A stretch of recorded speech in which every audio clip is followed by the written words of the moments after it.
শাড়িগুলো পরেছি।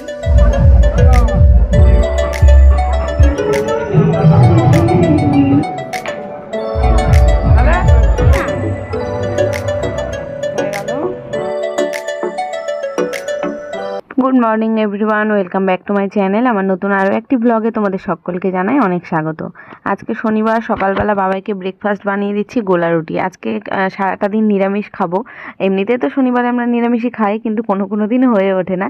তবে আজকে স্ট্রিক্টলি একদম পালন করছি সকাল থেকেই, কারণ রাত্রেবেলা একটা কালী পুজোর নেমন্তন্ন রয়েছে। একটা বাড়িতে না, 2 বাড়িতে আমাদের নেমন্তন্ন রয়েছে। তো সেখানে যাব, আর কালী পুজোয় যখন যাব ওই জন্য সারাদিন একটু নিরামিষ খেয়ে যাওয়াই ভালো। কারণ ওখানে ছোঁয়াছুঁয়ি একটু লাগবে, সবাই যারা উপোস করে থাকছে, পুজো দিচ্ছে তাদের সাথে। আর বেশিরভাগ কালী পুজোগুলোই দেখবে শনিবার মঙ্গলবারেই হয়। তো আজকে শনিবারে এত জায়গায় পুজো, না এত জায়গায়, মানে সকাল থেকে চারিদিকে মাইক ঢাকের আওয়াজ শুনতে পাচ্ছি, তাতেই বোঝা যাচ্ছে যে অনেক জায়গায় অনেক বাড়িতে পুজো রয়েছে। আজকের দিনটা বোধহয় খুব ভালো। তা আমি এই যে সবজিপাতি ফ্রিজ থেকে বের করেছি যে কি রান্না করব। ফুলকপি ছিল, বেগুন ছিল, আর টমেটোগুলো তো দেখে মনে হচ্ছে পচে গেছে, ওই দুটো বের করেছি। ওই দুটো টমেটো কেটে অর্ধেক অর্ধেক করে আর কি তরকারিতে দিয়েছি, আর অর্ধেক পুরো বাদ চলে গেছে। আরও টমেটো রয়েছে ফ্রিজে, কিন্তু যেগুলো পচে যাচ্ছে সেগুলোই আগে ভাবলাম ইউজ করে নিই, নইলে গলে যাচ্ছে, ওগুলো তো ফেলেই দিতে হবে। আর বানাবো একটু ডাল। তো একটু বিউলির ডাল ভেজে নিলাম। শুকনো খোলা একটু ভেজে রান্না করলে টেস্টটাও ভালো হয়, তাড়াতাড়ি সেদ্ধও হয়। আর প্রেশার কুকারেই দেবো সেদ্ধ হতে। আর সকালবেলায় বাজার থেকে এই ডালটা নিয়ে এসে দিল। ডালটা আর কি প্রথম রান্না করছি, জানি না ডালটা কেমন হবে। পরে সেদ্ধ করার পরে দেখছিলাম কি একটু দানা দানা থেকে গেছে, হয়তো আরও 2টো সিটি মারলে ভালো হতো। কি জানি, হয়তো আমার দোষেই হয়েছে, কিংবা ডালটাই ভালো না কি না জানি না। খেতে ভালো হয়েছিল, কিন্তু সেদ্ধটা একটু কম হয়েছে দেখলাম। তো এখন একটু এই যে জল টল দিয়ে বসাচ্ছি, আর চাল ভিজিয়ে রাখবো, তরকারি সবজি টবজি কাটবো, তারপরে গিয়ে রান্না বসাবো। হ্যালো এভরিওয়ান, আজকে আমি আগারোর পার্সোনাল ব্লেন্ডারটা ইউজ করে বাবার জন্য একটা মিল্ক শেক বানাচ্ছি। এখানে খানিকটা দেখো কলা নিয়েছি, খেজুর, খানিকটা দুধ এবং আখের গুড় নিয়েছি, একটু ড্রাই ফ্রুটসও নিয়েছি।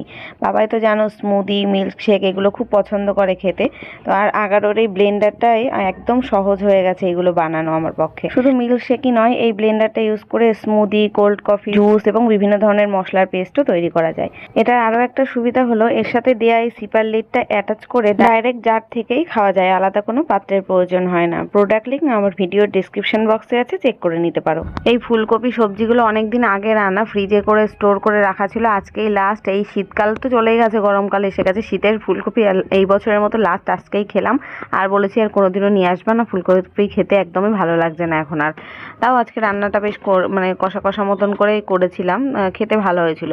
কিন্তু এই ফুলকপি কাটার সময় দেখছি না এর মধ্যে না পোকা পোকা রয়েছে।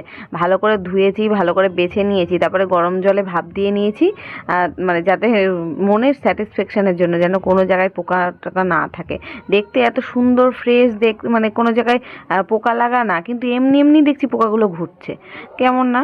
আর আজকে না একটু বেগুন পোড়া দিলে ভালো হতো, কিন্তু যত বেগুন রয়েছে ফ্রিজে, এই যে সব এই ছোটো ছোটো লম্বা লম্বা টাইপের, এইগুলো পোড়া খেতে অতটা ভালো লাগবে না, ভাজা খেতেই ভালো লাগবে, কিংবা মাছের ঝোলের তরকারিতে খেতেই ভালো লাগে এই সাইজের বেগুন। তাই জন্য ভাবলাম থাক, আজকে একটু ভাজাই করে ফেলি, ডালের সাথে ভাজা হয়ে যাবে। আর এই তরকারিটা হচ্ছে। বাবাইয়ের আবার সকাল থেকে দেখি শরীরটা খারাপ, সকালবেলা পড়ে আসার পরের থেকেই দেখছি মাথা যন্ত্রণা নাকি করছে, শুয়ে রয়েছে। টিভি দেখছিল সকালবেলা, খেয়ে দিয়ে একটু টিভি দেখছিল, খেলতেও যায়নি কোথাও। অন্যদিন তো রোদে একদম ঘুরে বেড়াই, আজকে কোথাও বেরোয়নি। এদিকে দেখো ডালের সিটি উঠে গেল, ওদিকে আলু আর ফুলকপি কেটে আগে একটু ভাপে দিয়ে নিলাম। তারপরে এই সকালবেলা রোদে দিয়েছিলাম জামা কাপড়, কালকে যেই শাড়িটা পরে গেছিলাম সেটাও একটু রোদে রেখেছিলাম। এবার বেশিক্ষণ রোদে রাখবো না, রাখলে রং জ্বলে যাবে, ওই জন্য ভালো শাড়িটা তুলে নিয়ে আসলাম, রেখে একটু ফ্যানের হাওয়ায় ঠান্ডা করে এখন ভাঁজ করে আলমারিতে তুলে রাখছি। এই যদি এখন এই রান্না করতে করতে এই কাজগুলো না সেরে নিই না, এই দলা পাকানো থাকবে শাড়ি, ওই ঘরে রেখে রেখে দেবো অন্য জামা কাপড়ের সাথে।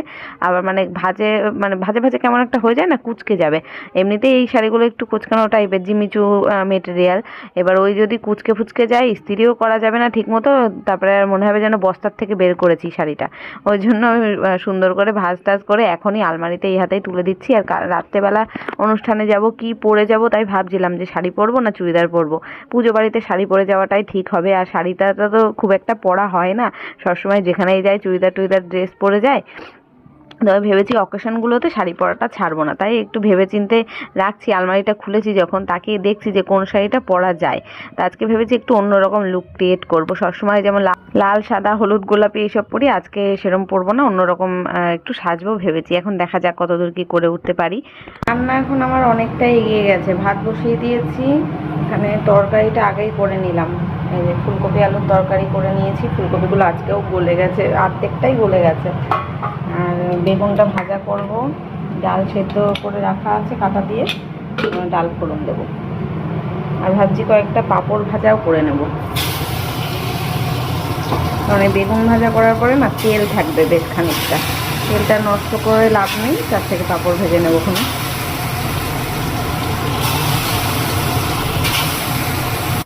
ছেলেটার আবার জ্বর এসছে, ওষুধ দিয়েছি, ওষুধ খেয়ে এখন ঘুমাচ্ছে। ঠান্ডা গরম লেগে গেছে, গা হাত পা ব্যথা বলছে, মাথা যন্ত্রণা করছে, গা হাত পা ব্যথা, জ্বর জ্বর ভাব। প্যারাসিটামল একটা খাওয়ালাম, খাইয়ে এখন শুয়ে রয়েছে।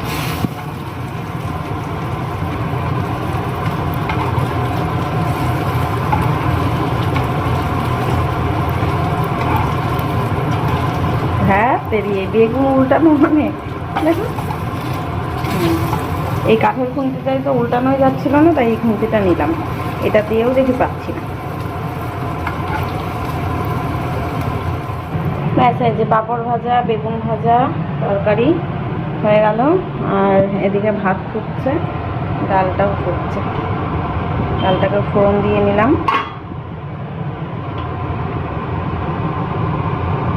ডালটা আজকে ভালো মতো সেদ্ধ হয়নি মনে হচ্ছে। ধনে পাতা দেবো।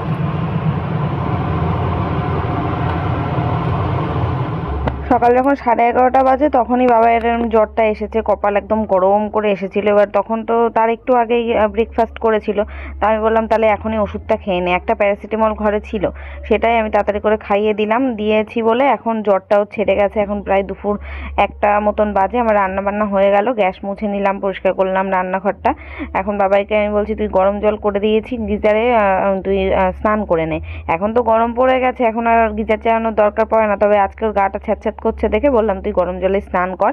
এবার বাবার আবার প্র্যাকটিস রয়েছে দুপুরবেলা 2:30 থেকে আজকে, তো যেতেই হবে, স্যার বলেছে আসতেই। এবার মানে ওদের খেলা চলছে তো এখন, জেলার খেলা, ওই জন্য প্রত্যেক একদিনও মিস করা যায় না। এবার ওকে বাবাইকে বললাম তুই তাহলে যা, বলবি স্যারকে যে আমার জ্বর আছে, আমি সেইভাবে প্র্যাকটিস করবো না, কিন্তু যা স্যার যেগুলো বলে সেগুলো শুনবি।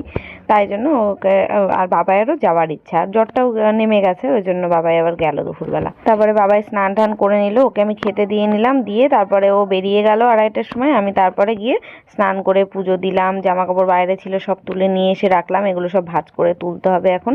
এখন আমি যাব খেতে। বাবাইকে আমি বললাম দেখ যদি শরীর খারাপ লাগে বেশি তাহলে কিন্তু চলে আসবি স্যারকে বলে। এবার দেখো আমি ভাত খেয়েছি, আমি এত ভুলো মন আমার, যে ভাত খেয়ে টেবিল মোছা হয়ে গেল। এখন আমার মনে পড়ছে যে পাঁপড় ভেজেছিলাম, প্লাস্টিকের মধ্যে করে বেঁধে রেখেছি যাতে নরম না হয়, যেমন কি তেমন ধরায় রয়েছে, খাইনি। বাবাইকে দিয়েছিলাম দুটো, বাবাই এক টুকরো একটুখানি ভেঙে খেয়েছে, ওর আসলে জ্বরের মুখে কিছু ভালো লাগছিল না। তারপরে প্লাস্টিকের মধ্যে সব বেঁধে রেখে দিয়েছি, আর আমি আর খাওয়ার সময় খেতে ভুলে গেছি। মানে আজকে পাঁপড় ভাজা পুরো ফালতু হয়েছে, দুপুরে কেউই খেলাম না। ওর বাবাও এখনো বাড়িতে আসেনি, সেই 11:30টার সময় ফোন করে বলেছি ছেলের ওষুধ নিয়ে আসো, এখনো পর্যন্ত আসার নাম নেই। তো গুড ইভিনিং, এখন হচ্ছে সন্ধে হয়ে গেছে। মা এসেছে, শনিবার করে মা আসে বাবার দুধ টুধ দিতে এগুলো। তা আমি বললাম হ্যাঁ ঠিক আছে তুমি আসো। মা আসতে চাইছিল না, বলছিল যে তোরা আবার নেমন্তন্ন হয়ে যাবো, তা যাবি, তা আমি ফালতু গিয়ে আর কি হবে। তাই বললাম না তুমি আসো, আমরা তো বেরোতে বেরোতে 8টা 8:30 বাজবে। আমি ভেবেছিলাম 8টা নাগাদ বেরোবো।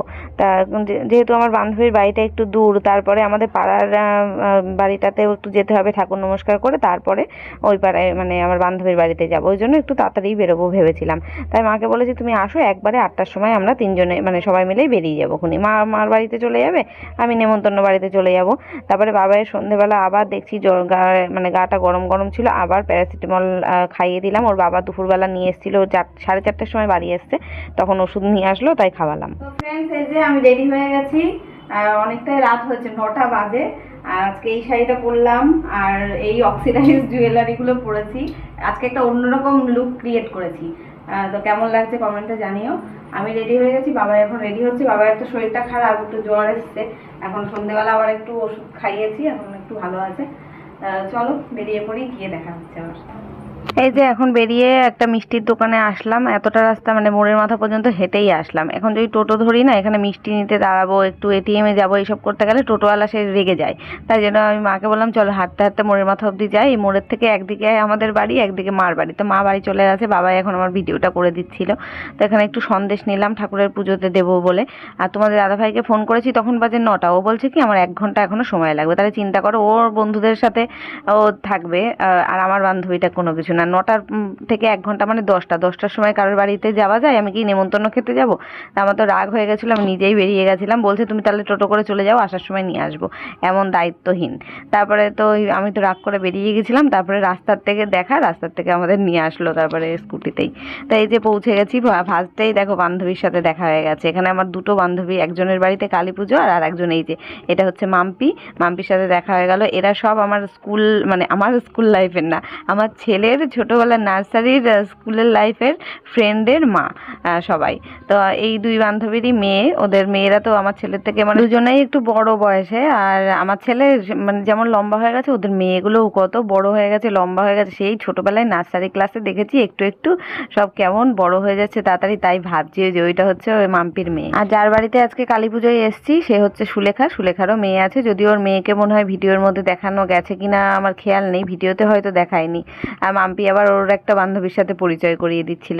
তো চলো ওর বাড়ির ভেতরে যাই, সবাই মিলে একটু গল্প গুজব করি। অনেকদিন পর বান্ধবীদের সাথে দেখা হয়েছে। এই অকেশনগুলো ছাড়া এমনিতে তো কারোর সাথে দেখা হয় না। আমি তো দেখেছো বাড়ি থেকে বেরোই না, কোথাও যায় না। এক বাপের বাড়ি আর আমাদের বাড়িতে ছাড়া আর কোথাও যায় না। তা আমার বান্ধবী যারাই আছে না কেন, কারোর সাথেই দেখা হয় না। ওই অকেশন হলে, আমার বাড়িতে কোনো অকেশন হলে ওরা আসে, ওদের বাড়িতে কোনো অকেশন হলে আমরা যাই। সেই হয়তো বছরে একবার দেখা হয়।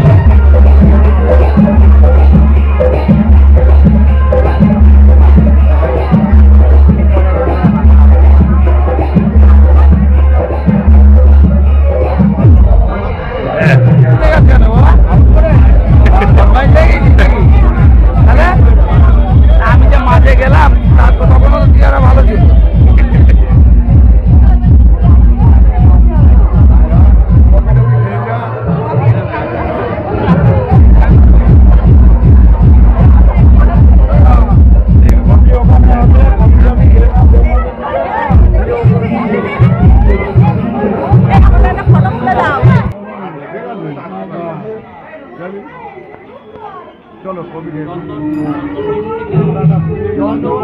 ওদের বাড়িতে আজকে জোড়া কালী পুজো ছিল। আর হ্যাঁ, বাড়ির থেকে বেরোনোর সময় কিন্তু আমাদের পাড়াতে যেই কালী পুজোটা হচ্ছে সেখানে গেছিলাম, নমস্কার করে এসেছি। ওখানে গিয়ে আর ভিডিও করা হয়নি। ওখানেও খিচুড়ি প্রসাদ খাচ্ছিল। তো আমরা তো বান্ধবীর বাড়িতে আসবো বলে ওখানে আর খাওয়া দাওয়া করিনি। তো ওদের বাড়িতে দেখো এসে এখানে পকোড়া, তারপরে কফি সব স্টল করেছিল। তো পকোড়া একটু খেলাম, ভেজ পকোড়া। আর কফিটা আর খাইনি, বাড়ি থেকে তো চা খেয়েই আসলাম। তারপরে আমার বান্ধবী বললো, মাম্পি বললো চল খেতে বসে যাব।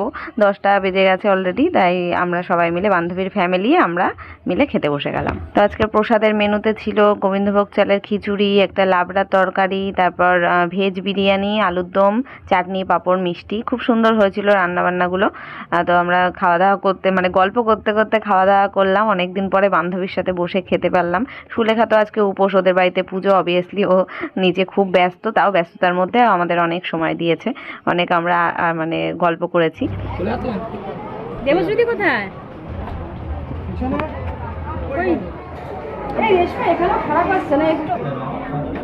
আসো নিশ্চয়, আমি এখানে দাঁড়াচ্ছি।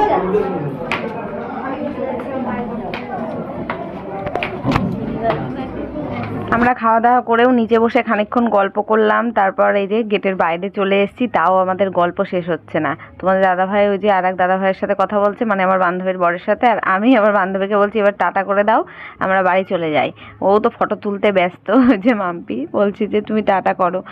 তো চলো আমরা এখন বেরিয়ে পড়ি। এখানে প্রায় 11টা বাজতে যায়। আর বাবাই তো দিদাবাড়ি যাবে বলছিল, আমিও ভাবলাম তাহলে যাই আজকে মার বাড়িতে একটু ঘুরেই আসি। তো চলো ভিডিওটা এখানে শেষ করলাম, দেখা হচ্ছে কালকে নতুন ব্লগের সাথে। আজকের মতো টাটা, গুড নাইট।